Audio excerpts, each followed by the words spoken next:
Well, I grew up around a lot of folk music, Mm-hmm.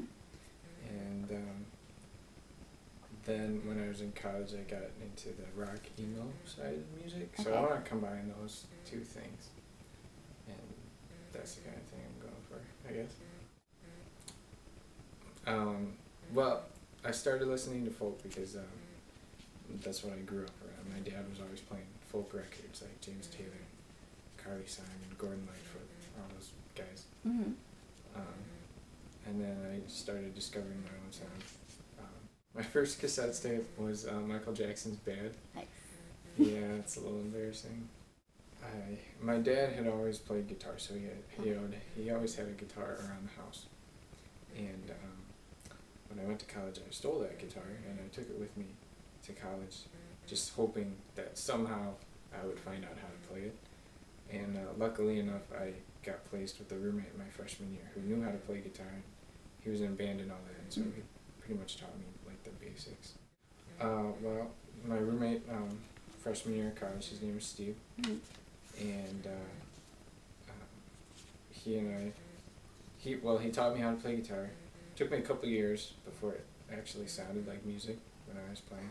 So once that happened, we started writing some songs together, and then that just sort of connected, and we connected, and then we connected back with some other band members that he had played with previously, and that's how Favorite formed.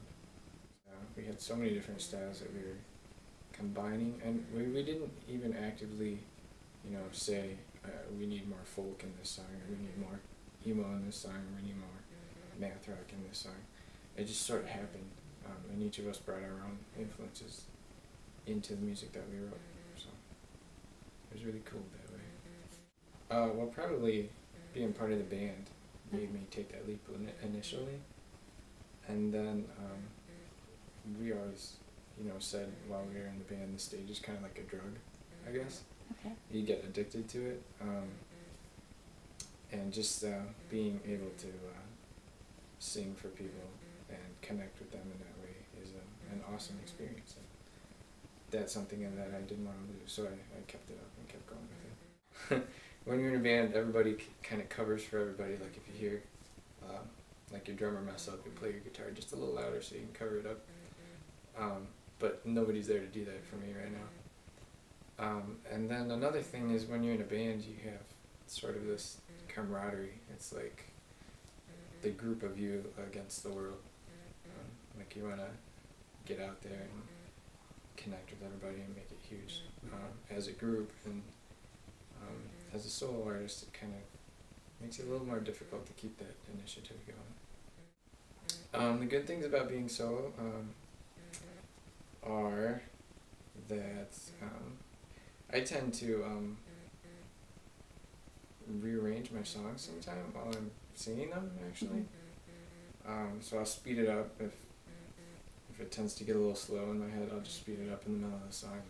Sometimes people notice it, sometimes people don't, but you can do stuff like that when it's just you and when you're not trying to stay together with a whole group.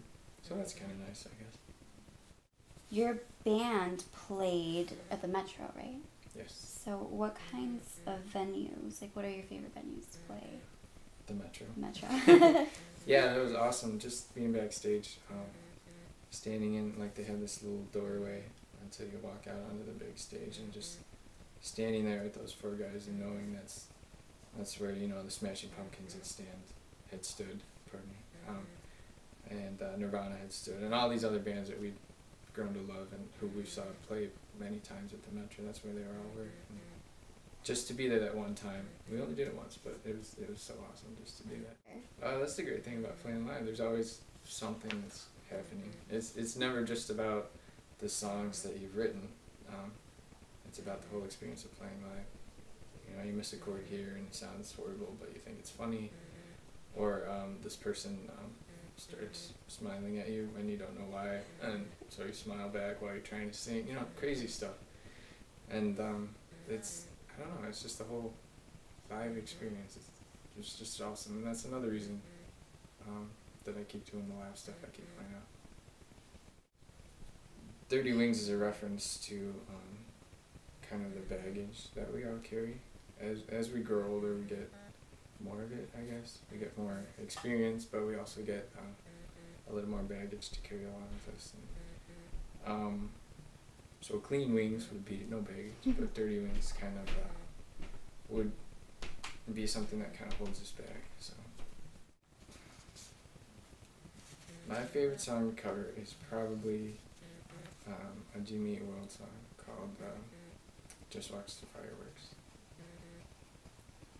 But everybody else's favorite song that I cover is called The Rainbow Connection.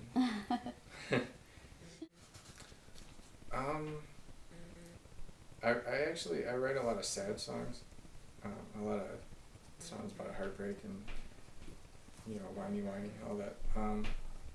But I write them because I want to let people come together and realize that they're not alone in their heartbreak or their loss, and they're feeling bad, you know, stuff like that. So I think we can all come together under a common connection and realize that there's still hope. Still hope in spite of everything that we've all been through.